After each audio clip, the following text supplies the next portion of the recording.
ഷെക്കീന അമേരിക്കാസിൻ്റെ ഞങ്ങൾ വിശ്വസിക്കുന്നു എന്ന ഈ പ്രോഗ്രാമിലേക്ക് ഒരിക്കൽ കൂടി എല്ലാവരെയും സ്വാഗതം ചെയ്യുന്നു.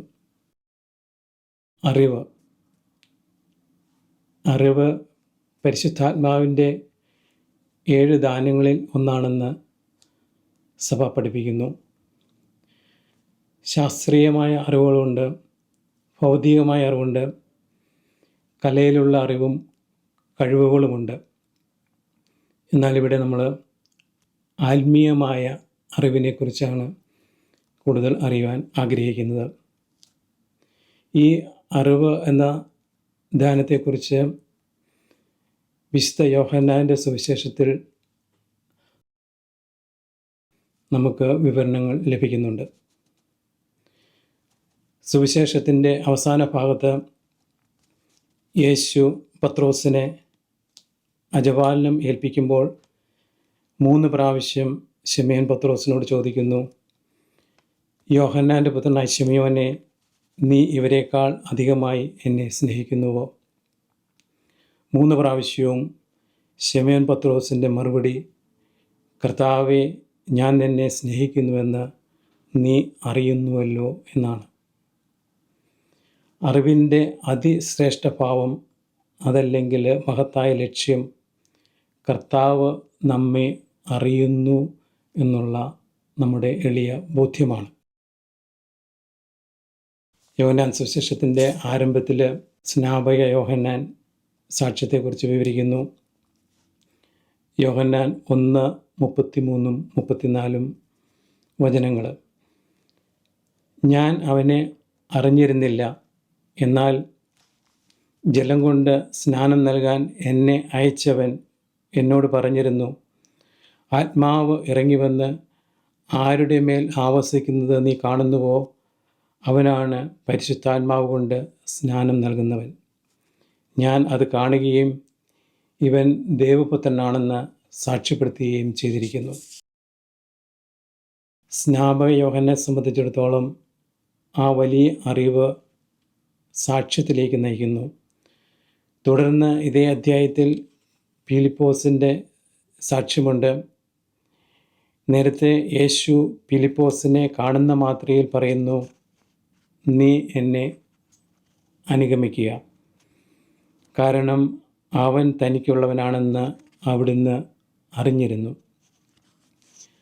തുടർന്ന് ഫിലിപ്പോസ് യേശുവിനെക്കുറിച്ച് നഥാനയേലിനോട് പറയുന്നത് യോഹന്നാൻ 1:45.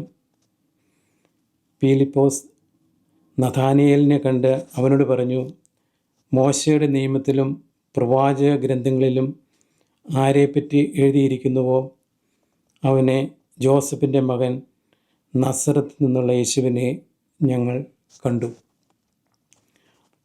അറിവ് പകരപ്പെടുകയാണ്.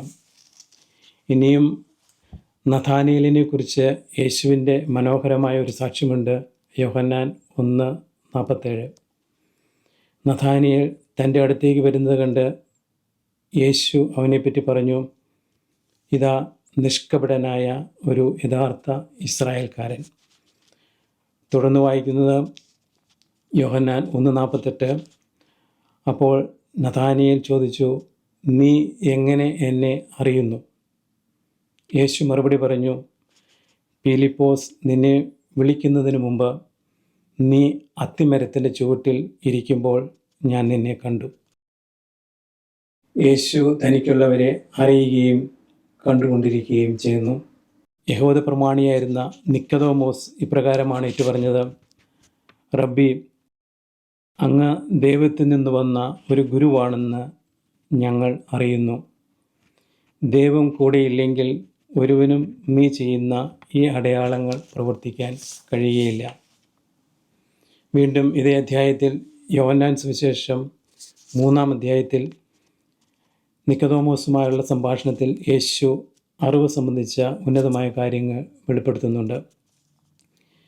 നിക്കോദെമോസ് യഹൂദ പ്രമാണിയായിരുന്നു, ഇസ്രായേലിൻ്റെ ഗുരുവായിരുന്നു.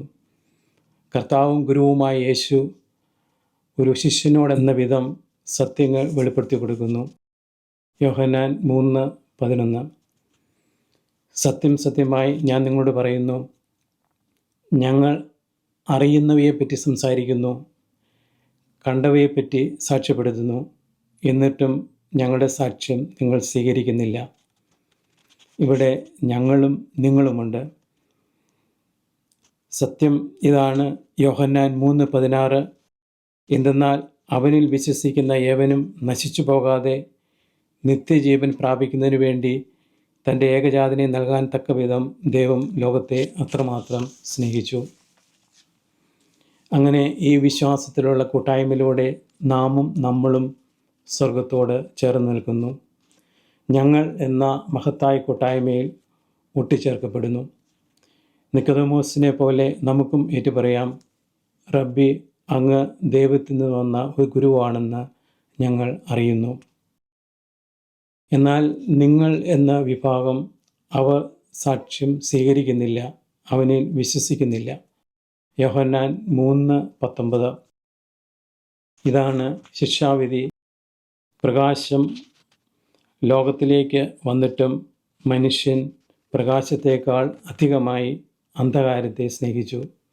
കാരണം അവരുടെ പ്രവൃത്തികൾ തിന്മ നിറഞ്ഞതായിരുന്നു. നമ്മൾ യേശുവൊപ്പം യാത്ര ചെയ്യുകയാണ്. ഈശോ സമറിയായിലൂടെ കടന്നു പോകുമ്പോൾ യാത്ര ചെയ്ത് ക്ഷീണിച്ച് അവിടെയുള്ള യാക്കോബിൻ്റെ കിണറിൻ്റെ കരയിൽ ഇരിക്കുന്നു. തുടർന്ന് അവിടുന്ന് അവിടെ സമറിയക്കാരോട് പറയുന്നത് യോഹന്നാൻ 4:10. യേശു അവളോട് പറഞ്ഞു, ദൈവത്തിൻ്റെ ദാനം എന്തെന്നും എനിക്ക് കുടിക്കാൻ തരിക എന്ന് നിന്നോട് ആവശ്യപ്പെടുന്നത് ആരെന്നും അറിഞ്ഞിരുന്നെങ്കിൽ നീ അവനോട് ചോദിക്കുകയും അവൻ നിനക്ക് ജീവജലം തരികയും ചെയ്യുമായിരുന്നു. ഞാൻ ചെയ്തതെല്ലാം അവൻ എന്നോട് പറഞ്ഞുവെന്ന ആ സ്ത്രീയുടെ സാക്ഷ്യം മൂലം അനേകം സമറിയക്കാർ യേശുവിൽ വിശ്വസിച്ചു. യോഹന്നാൻ 4:42. അവർ ആ സ്ത്രീയോട് പറഞ്ഞു, ഇനിമേൽ ഞങ്ങൾ വിശ്വസിക്കുന്നത് നിന്റെ വാക്കുമൂലമല്ല, കാരണം ഞങ്ങൾ തന്നെ നേരിട്ട് ശ്രവിക്കുകയും ഇവനാണ് യഥാർത്ഥത്തിൽ ലോകരക്ഷകനെന്ന് മനസ്സിലാക്കുകയും ചെയ്തിരിക്കുന്നു. ഇവിടെ സാക്ഷ്യം കൂടുതൽ അറിവിലേക്കും ഉയർച്ചകളിലേക്കും നയിക്കുന്നു. സാക്ഷ്യം എന്നത് അറിഞ്ഞ സത്യമനുസരിച്ച് മാറ്റപ്പെടുന്നതും ആയതിനായി നിലനിൽക്കുന്നതും വീണ്ടും അത് മറ്റുള്ളവർക്കായി പങ്കുവെക്കുന്നതുമാണ്.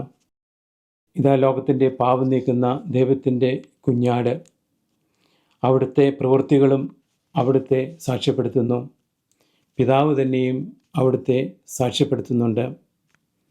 മറിച്ച് ലോകത്തിൻ്റെ സാക്ഷ്യം അവിടുന്ന് സ്വീകരിക്കുന്നില്ല. കാരണം മനുഷ്യനിലുള്ളത് അവിടുന്ന് അറിഞ്ഞിരുന്നു. അത് ഭൗമികമായതിനെ മാത്രമാണ് ലക്ഷ്യം വയ്ക്കുന്നത്. നേരത്തെ ജെറുസലേമിൽ യേശു പ്രവർത്തിച്ച അടയാളങ്ങൾ കണ്ട് വളരെ പേർ അവനിൽ വിശ്വസിച്ചു. എന്നാൽ യേശു ആകട്ടെ അവരിൽ വിശ്വസിച്ചില്ല. യോഹന്നാൻ 2:25. കാരണം അവൻ അവരെയെല്ലാം അറിഞ്ഞിരുന്നു. മനുഷ്യനെപ്പറ്റി ആരുടെയും സാക്ഷ്യം അവന് ആവശ്യമായിരുന്നില്ല. മനുഷ്യനിലുള്ളത് എന്താണെന്ന് അവൻ വ്യക്തമായി അറിഞ്ഞിരുന്നു. യോഹന്നാൻ 6:25. അവൻ പറഞ്ഞു, ഇതുകൊണ്ടാണ് പിതാവിൽ നിന്ന് വരം ലഭിച്ചാലല്ലാതെ എൻ്റെ അടുക്കിലേക്ക് വരാൻ ആർക്കും സാധിക്കുകയില്ല എന്ന് ഞാൻ നിങ്ങളോട് പറഞ്ഞത്. യോഹന്നാൻ 6-ാം ജീവൻ്റെ അപ്പവും നിത്യജീവനും സംബന്ധിച്ച് യേശുവിൻ്റെ പ്രബോധനങ്ങൾ ഏറ്റവും കഠിനമായി ശിഷ്യർക്ക് തോന്നിയിട്ട് പലരും അവനെ വിട്ടുപോയി. അവിടെ ശിമയോൻ പത്രോസ് ഉറച്ചു പ്രഖ്യാപിച്ചത്, നീയാണ് ദൈവത്തിൻ്റെ പരിശുദ്ധൻ എന്ന് ഞങ്ങൾ വിശ്വസിക്കുന്നു, അറിയുകയും ചെയ്തിരിക്കുന്നു എന്നാണ്.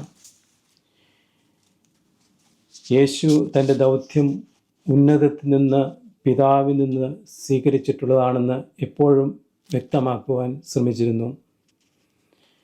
യേശുവിൻ്റെ പ്രബോധനങ്ങളിൽ വിസ്മയം പൂണ്ട് യഹൂദർ ചോദിച്ചു, ഇവന് ഈ അറിവ് എവിടെ നിന്ന് കിട്ടി? യോഹന്നാൻ 7:16. യേശു പറഞ്ഞു, എൻ്റെ പ്രബോധനം എൻ്റെ സ്വന്തമല്ല, എന്നെ അയച്ചവൻ്റേതത്രേ. ജെറുസലേമിൽ യേശു പരസ്യമായി പഠിപ്പിക്കുന്നത് കണ്ട് ജെറുസലേം നിവാസികൾ ആശ്ചര്യപ്പെട്ടു. അവർ ഇങ്ങനെ പറഞ്ഞു, ഒരുപക്ഷെ ഇവൻ തന്നെയാണോ ക്രിസ്തുവെന്ന് അധികാരികൾ ഇതിനോടകം അറിഞ്ഞിരിക്കുമോ? എന്നാൽ വീണ്ടും അവർക്ക് സംശയമായി. കാരണം ഇവൻ എവിടെ നിന്നാണെന്ന് നമുക്കറിയാം, എന്നാൽ ക്രിസ്തു എവിടെ നിന്നാണ് വരുന്നതെന്ന് ആരും അറിയുകയില്ലല്ലോ. യോഹന്നാൻ 7:28 യേശു മറുപടിയായി പറഞ്ഞത്, ഞാൻ ആരെന്നും എവിടെ നിന്ന് വരുന്നുവെന്നും നിങ്ങൾക്കറിയാം, എന്നാൽ എന്നെ അയച്ചവനെ നിങ്ങൾക്കറിയില്ല. എനിക്ക് അവിടുത്തെ അറിയാം. ചിലർ അവനെ യഥാർത്ഥ പ്രവാചകനും മറ്റു ചിലർ ക്രിസ്തു തന്നെയുമായി കരുതുന്നു. എന്നാൽ ഫരിസേയർ പറഞ്ഞത്, നിയമം അറിഞ്ഞുകൂടാത്ത ഈ ജനക്കൂട്ടം ശപിക്കപ്പെട്ടതാണ് എന്നാണ്. നിക്കോദെമോസ് അവരെ തിരുത്തുന്നത് ഇപ്രകാരമാണ്. യോഹന്നാൻ 7:51 ഒരുവന് പറയാനുള്ളത് ആദ്യം കേൾക്കാതെയും അവൻ എന്താണെന്ന് ചെയ്യുന്നതെന്ന് അറിയാതെയും അവനെ വിധിക്കാൻ നമ്മുടെ നിയമം അനുവദിക്കുന്നുണ്ട്. യോഹന്നാൻ 8:32 നിങ്ങൾ സത്യം അറിയുകയും സത്യം നിങ്ങളെ സ്വതന്ത്രരാക്കുകയും ചെയ്യും. തന്നിൽ വിശ്വസിച്ച യഹൂദരോട് അവിടുന്ന് പറഞ്ഞ വചനമാണിത്. അറിവ് സത്യത്തെ സംബന്ധിച്ച ഉൾക്കാഴ്ച നൽകുന്നു. വീണ്ടും അത് വിശ്വാസത്തിലേക്ക് നയിക്കുകയും ചെയ്യുന്നു. ഈ വിശ്വാസം സത്ഫലങ്ങൾ പുറപ്പെടുവിക്കുകയും ചെയ്യുന്നു. യോഹന്നാൻ 7:38 എന്നിൽ വിശ്വസിക്കുന്നവൻ്റെ ഹൃദയത്തിൽ നിന്നും വിശുദ്ധ ലിഖിതം പ്രസ്താവിക്കുന്നത് പോലെ ജീവജലത്തിൻ്റെ അരുവികൾ ഒഴുകും. വചനം അറിവാണ്. ആയതിൽ വിശ്വസിക്കുന്നത് ജീവനാണ്. യോഹന്നാൻ 8:51 സത്യം സത്യമായി ഞാൻ നിങ്ങളോട് പറയുന്നു, ആരെങ്കിലും എൻ്റെ വചനം പാലിച്ചാൽ അവൻ ഒരിക്കലും മരിക്കുകയില്ല. ഇത് പിതാവ് പുത്രന് നൽകുന്ന മഹത്വമാണ്. പിതാവിനെ ഏറ്റവും അധികമായി അവിടുന്ന് അറിഞ്ഞിട്ടുള്ളത് പുത്രനാണ്. പുത്രൻ്റെ ഈ അറിവ് ആദിയിലുള്ള വചനത്തെ നമുക്ക് ലഭ്യമാകുന്നു. വചനത്തോടുള്ള സമ്പൂർണമായ വിധേയത്വം പുത്രനെ മഹത്വപ്പെടുത്തുന്നതിന് തിരുമനസ്സായി. പൂർവ്വപിതാവായ അബ്രാഹാം ദൈവത്തെ അനുസരിച്ചത് കാനാൻ ദേശത്തെ ദർശിച്ചു എന്നത് മാത്രമല്ല, യേശുവിനെ ദർശിക്കുന്നതിനും വിശ്വാസത്തിൽ പ്രതീക്ഷയിൽ ദർശിക്കുന്നതിനും ഭാഗ്യം ലഭിച്ചിട്ടാണ്. യോഹന്നാൻ 8:55 എന്നാൽ നിങ്ങൾ അവിടുത്തെ അറിഞ്ഞിട്ടില്ല, ഞാനോ അവിടുത്തെ അറിയുന്നു. ഞാൻ അവിടുത്തെ അറിയുന്നില്ല എന്ന് പറയുന്നെങ്കിൽ ഞാനും നിങ്ങളെപ്പോലെ നുണയനാകും. എന്നാൽ ഞാൻ അവിടുത്തെ അറിയുകയും അവിടുത്തെ വചനം പാലിക്കുകയും ചെയ്യുന്നു. എൻ്റെ ദിവസം കാണാമെന്ന പ്രതീക്ഷയിൽ നിങ്ങളുടെ പിതാവായ അബ്രാഹാം ആനന്ദിച്ചു. അവനത് കാണുകയും സന്തോഷിക്കുകയും ചെയ്തു. യോഹന്നാൻ സുവിശേഷം 9-ാം അധ്യായത്തിൽ അന്ധനെ സുഖപ്പെടുത്തുന്നതിൻ്റെ വിവരണമുണ്ട്. അവിടെ സുഖം പ്രാപിച്ച അന്ധനോട് എങ്ങനെയാണ് നിൻ്റെ കണ്ണുകൾ തുറക്കപ്പെട്ടത് എന്ന് യഹൂദർ ചോദിക്കുന്നു. അവൻ പറഞ്ഞു, യേശു എന്നു പേരുള്ള മനുഷ്യൻ ചെളിയുണ്ടാക്കി എൻ്റെ കണ്ണുകളിൽ പുരട്ടി സിലോഹായിൽ പോയി കഴുകുക എന്ന് പറഞ്ഞു. ഞാൻ പോയി കഴുകി, എനിക്ക് കാഴ്ച ലഭിച്ചു. യോഹന്നാൻ 9:11 തുടർന്ന് ഇപ്പോൾ അവൻ എവിടെയാണെന്ന് ചോദിച്ചപ്പോൾ എനിക്ക് അറിഞ്ഞുകൂടാ എന്ന് മറുപടി പറഞ്ഞു. ഫരിസേയരുടെ ചോദ്യത്തിനും കാഴ്ച ലഭിച്ച സംബന്ധിച്ച് അവൻ എൻ്റെ കണ്ണുകളിൽ ചെളി പുരട്ടി, ഞാൻ കഴുകി, ഇപ്പോൾ കാണുകയും ചെയ്യുന്നു എന്ന് മറുപടി പറഞ്ഞു. യോഹന്നാൻ സുവിശേഷം 10-ാം അധ്യായത്തിൽ 2 കാര്യങ്ങളാണ് വിശുദ്ധ ശ്ലീഹ അവതരിപ്പിക്കുന്നത്. ഒന്ന്, യേശു നല്ല ഇടയൻ. രണ്ടാമത്, യേശു ദൈവപുത്രൻ എന്ന്. ഈ 2 ഭാഗത്തും അറിവ്, തിരിച്ചറിവ്, അറിയുക, ഇതിൻ്റെ മനോഹരമായ ശ്രദ്ധേയമായ വിവരണങ്ങളുണ്ട്. ആടുകൾ ഇടയൻ്റെ സ്വരം കേൾക്കുന്നു. അവൻ അവയെ പേര് ചൊല്ലി വിളിക്കുന്നു, പുറത്തേക്ക് നയിക്കുന്നു, മുമ്പേ നടക്കുന്നു. ആടുകൾ അവൻ്റെ സ്വരം തിരിച്ചറിയുന്നതുകൊണ്ട് അവനെ അനുഗമിക്കുകയും ചെയ്യുന്നു. യോഹന്നാൻ 10:14-15 വാക്യങ്ങൾ. ഞാൻ നല്ല ഇടയനാണ്. പിതാവ് എന്നെയും ഞാൻ പിതാവിനെയും അറിയുന്നത് പോലെ ഞാൻ എനിക്കുള്ളവ എന്നെയും അറിയുന്നു. ആടുകൾക്ക് വേണ്ടി ഞാൻ ജീവൻ അർപ്പിക്കുന്നു. അവിടുത്തെ സ്വരം ശ്രവിക്കുന്നു. തൊഴുത്തിൽപ്പെടാത്ത മറ്റാടുകളുമുണ്ട്, ഒരാട്ടിൻപറ്റവും ഒരിടയനും. പിതാവിൻ്റെ കൽപ്പന പൂർണ്ണമായി അവിടുന്ന് നിറവേറ്റുകയാണ്. ആടുകളെ നേടുന്നതിനും പിടിച്ചു നിർത്തുന്നതിനും വേണ്ടി പുത്രൻ ജീവൻ അർപ്പിക്കുകയാണ്. പിതാവിൻ്റെ ദൗത്യം നിറവേറ്റിയത് പരിശുദ്ധാത്മാവിൽ ഇന്നും തുടരുകയും ചെയ്യുന്നു. യോഹന്നാൻ 10:26-27. തന്നെ വിശ്വസിക്കാത്തവരോട് യേശു പറയുന്നത്, എന്നാൽ നിങ്ങൾ വിശ്വസിക്കുന്നില്ല, കാരണം നിങ്ങൾ എൻ്റെ ആടുകളിൽ പെടുന്നവരല്ല. എൻ്റെ ആടുകൾ എൻ്റെ സ്വരം ശ്രവിക്കുന്നു, എനിക്ക് അവയെ അറിയാം. അവിടുന്ന് ചെയ്യുന്ന നന്മ പ്രവൃത്തികൾ കണ്ടിട്ടെങ്കിലും അവർ പിതാവിലേക്ക് എത്തിച്ചേരേണ്ടതാണ്.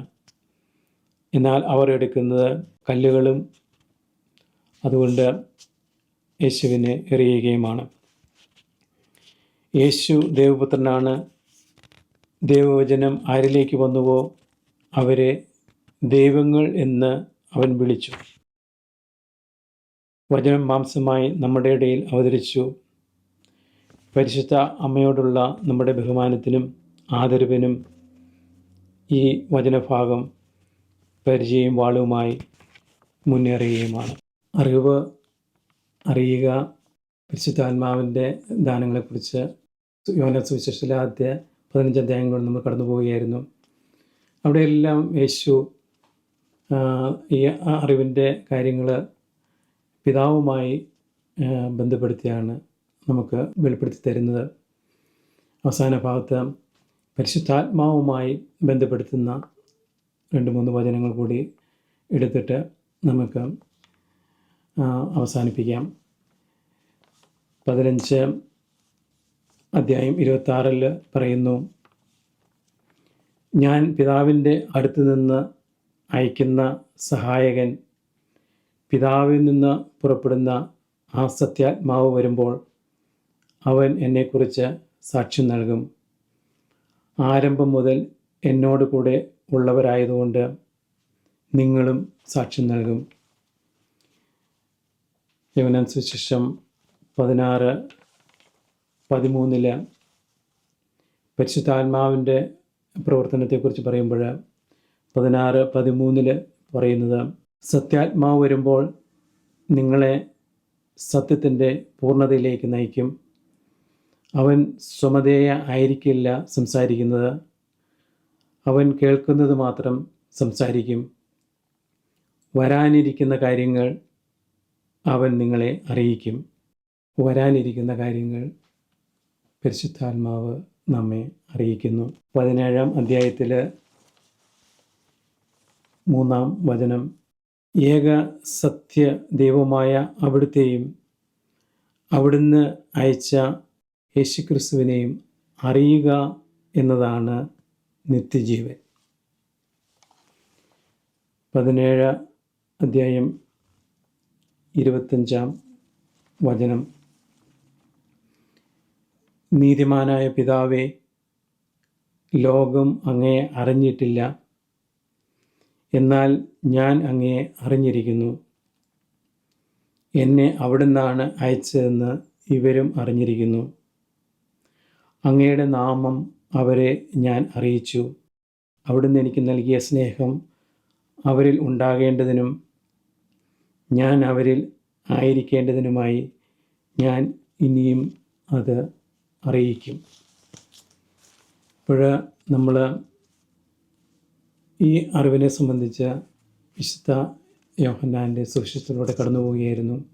ഇനിയും ധാരാളം ഭാഗങ്ങൾ നമുക്ക് കണ്ടെത്തുവാൻ സാധിക്കും. സുവിശേഷത്തിൽ ആദ്യം മുതൽ അവസാനം വരെയും ഈ അറിവിനെക്കുറിച്ച് പറയുന്ന ധാരാളം വചനങ്ങളുണ്ട്.